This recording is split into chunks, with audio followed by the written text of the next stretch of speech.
Hi, I'm Dr. Alex Rowan, and if you or someone you love has been diagnosed with chronic kidney disease, I want to start today by saying something that I think a lot of people desperately need to hear. You are not alone in feeling confused about food. I hear it constantly. Patients sitting across from me, worried, overwhelmed, holding a list of things they've been told they can't eat anymore, and genuinely not knowing what's left. What can I actually eat? What's safe? What's going to make things worse? And here's the thing. The internet is absolutely full of videos and articles making enormous promises about kidney disease and diet. Eat these 5 foods and reverse your kidney damage. Drink this tea and flush toxins from your kidneys. Doctors don't tell you this, but this food heals your kidneys. I need to be completely honest with you right from the start. None of that is true. There is no food on this planet that reverses kidney damage, detoxifies your kidneys, or flushes creatinine and urea out of your body. Anyone telling you otherwise is misleading you, and in the context of kidney disease, that kind of misinformation can be genuinely dangerous. What I am going to do today is something much more practical and much more honest. I'm going to walk you through 5 food groups that are generally safe across all stages of chronic kidney disease. Not miracle foods, not cure foods, just genuinely safe, nourishing foods that won't add to your kidney's burden, and that, in some cases, have real research behind their benefits for kidney patients. Because here's what I find people need most. Not another dramatic promise, just clarity. Just a trusted answer to the simple question, what can I actually eat without worrying? Let's talk about that.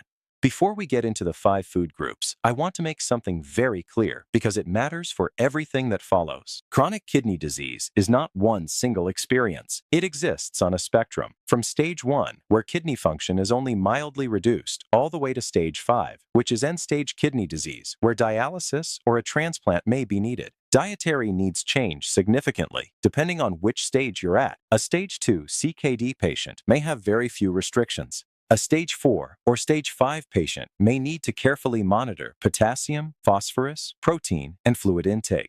And someone on dialysis has a different set of dietary rules again. So, while the 5 food groups I'm sharing today are broadly safe across stages, the right approach for your specific situation should always be tailored with your nephrologist and ideally with a renal dietitian, a specialist in kidney nutrition. What I'm giving you today is a reliable foundation, not a complete replacement for personalized medical advice. Think of it as a starting point for a much better conversation with your healthcare team. With that said, let's get into it. Food group number 1, white rice and white bread. I know what you're thinking. In almost every other health conversation, we talk about choosing whole grains over refined ones, brown rice over white, whole wheat over white flour. And for most healthy people, that advice is genuinely sound. But kidney disease changes the equation significantly. And this is a really important point that often gets lost. Whole grains, brown rice, whole wheat flour, multigrain breads are naturally higher in phosphorus and potassium than their refined counterparts. For someone with healthy kidneys, that's no problem at all. The kidneys handle it easily.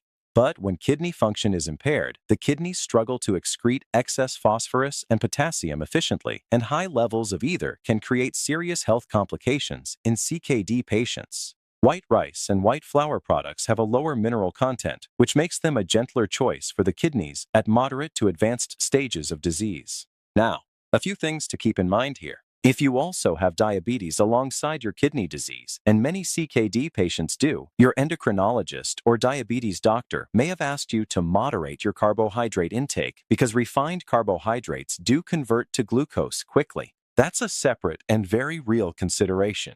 So, if diabetes is part of your picture, please keep that conversation going with your doctor. Portion management becomes especially important. The other thing worth knowing is this: not all white bread is created equal when it comes to kidney disease. Many commercially processed white breads contain phosphate additives, which are actually more easily absorbed by the body than the naturally occurring phosphorus in whole grains. So if you're at a more advanced stage of CKD, reading ingredient labels matters. Look for breads where phosphate additives are not listed in the ingredients. At its core, though, white rice, white bread, plain white roti, these are genuinely safe staples for kidney disease patients at essentially all stages. They give you energy, they're gentle on the kidneys, and they don't require you to feel like every meal is a minefield. Food group number 2, low potassium fruits. Fruit is one of the areas where kidney patients often feel the most frustrated because the advice can feel so restrictive. And yes, some fruits, Bananas, oranges, kiwi, dried fruits are high in potassium and do need to be limited in moderate to advanced CKD. But there is a whole beautiful range of fruits that are naturally low in potassium, genuinely nutritious, and safe to enjoy. Apples are one of the best choices you can make.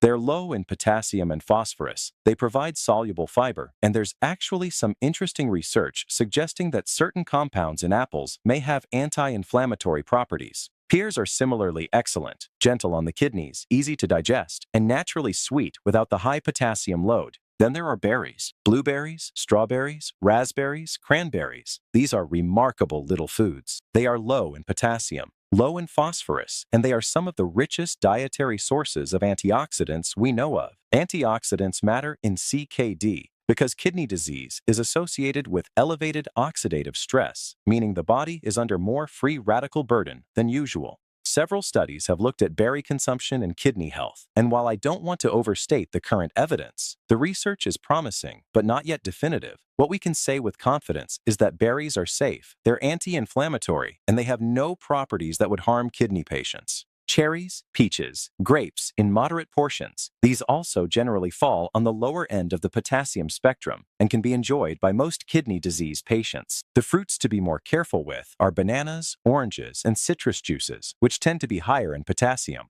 That doesn't mean you can never have them, but they're worth discussing with your care team, especially if you're at stage 3 or beyond. Food group number 3, kidney-friendly vegetables. Here is where things get genuinely exciting from a nutrition standpoint because there are some vegetables that are not only safe for kidney disease, they're actively beneficial. Let me start with cauliflower because it really is one of the standout vegetables for CKD patients. Cauliflower is low in potassium, low in phosphorus, relatively low in sodium, and high in fiber. It's also a source of vitamin C and folate. Some research has suggested that cruciferous vegetables like cauliflower may have properties that reduce inflammation, and inflammation is a key driver of kidney disease progression. You can steam it, roast it, mash it as a lower phosphorus alternative to potato, put it in soups and curries. It is an incredibly versatile vegetable for kidney-friendly cooking. Cabbage, both green and red, is another excellent choice for very similar reasons. Low in potassium, low in phosphorus, high in fiber, and vitamin K, with some anti-inflammatory properties documented in research. Bell peppers, red, yellow, and orange, are genuinely impressive. They are very low in potassium compared to many vegetables, and they are extraordinarily rich in vitamins C and A. Red bell peppers in particular have some of the highest antioxidant content of any common vegetable. Garlic and onions deserve a mention too. They're not just flavoring agents, they genuinely add nutritional value. They're low in potassium and phosphorus in the amounts typically used in cooking, and they contain compounds with well-documented anti-inflammatory and cardiovascular benefits. Given that kidney disease patients have an elevated risk of cardiovascular disease, that's a meaningful bonus. Green beans are another good option. They offer plant-based protein alongside a reasonably low potassium and phosphorus profile. Now, a word about two vegetables people ask about frequently: potatoes and tomatoes. Both are higher in potassium. Small amounts of tomato cooked into a dish, like a small amount in a sauce, are generally fine for most CKD patients. Large amounts of raw tomato or tomato-heavy sauces are worth being more cautious about, particularly at later stages. Potatoes can be enjoyed in smaller portions, and there's a technique called leaching, peeling and soaking potatoes in water before cooking, that actually does reduce potassium content meaningfully. It's not perfect, but it helps. Food group number 4, white meat and fish, especially salmon. Protein is one of the most nuanced areas of CKD nutrition, and it's worth spending a moment here.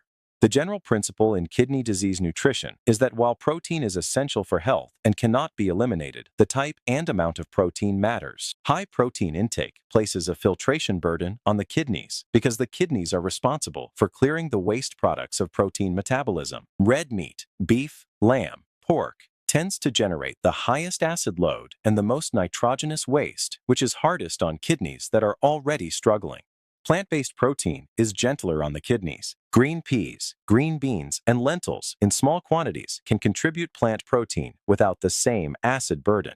The evidence comparing animal protein to plant protein in CKD patients is genuinely compelling. Multiple studies have suggested that shifting toward more plant-based protein sources is associated with slower CKD progression. When it comes to animal protein, white meat, chicken and fish, is preferable to red meat.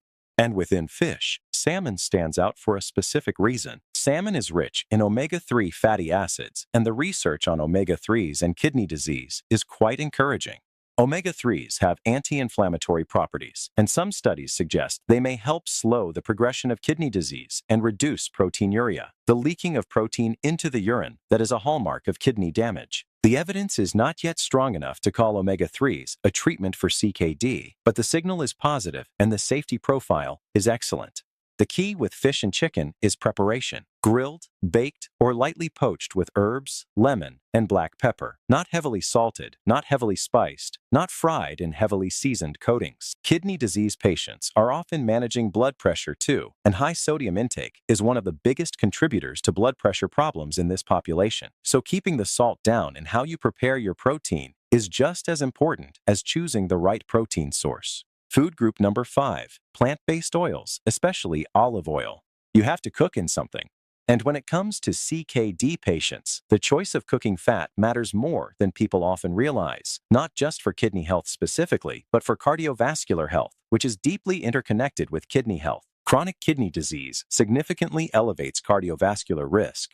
Patients with CKD are more likely to experience heart disease than the general population, which means that choosing fats with a favorable cardiovascular profile is genuinely important. All plant-based oils are generally acceptable choices: sunflower oil, canola oil, avocado oil, because they're free of sodium and phosphorus and are unsaturated rather than saturated. But olive oil holds a special place in the evidence base. Extra virgin olive oil in particular is rich in oleic acid, a monounsaturated fat with well-documented heart protective properties, and it also contains a range of polyphenols, which are plant compounds with antioxidant and anti-inflammatory activity.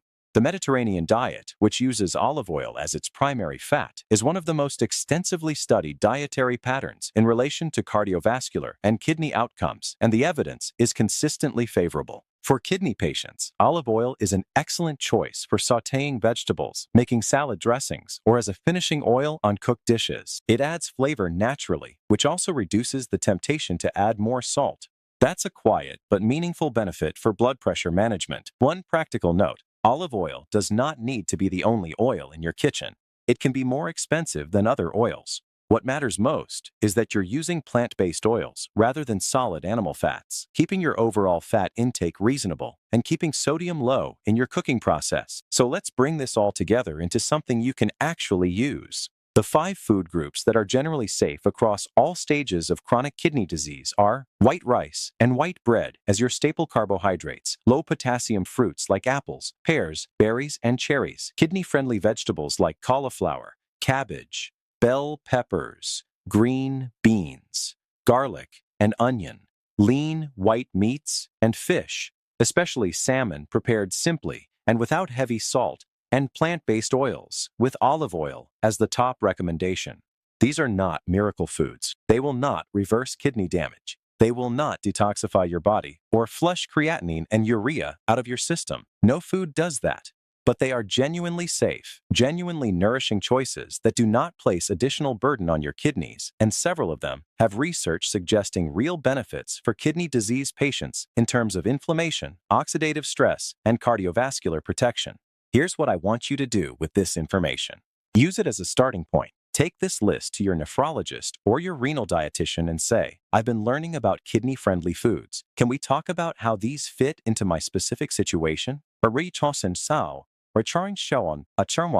Because the dietary recommendations for a stage 2 CKD patient are genuinely different from those for someone in stage 4, and your protein limits, potassium limits, phosphorus limits, and fluid limits need to be tailored specifically to your labs and your clinical picture. Your nephrologist and your renal dietitian are your most important partners in managing this disease. This video is education and context, not a replacement for that relationship.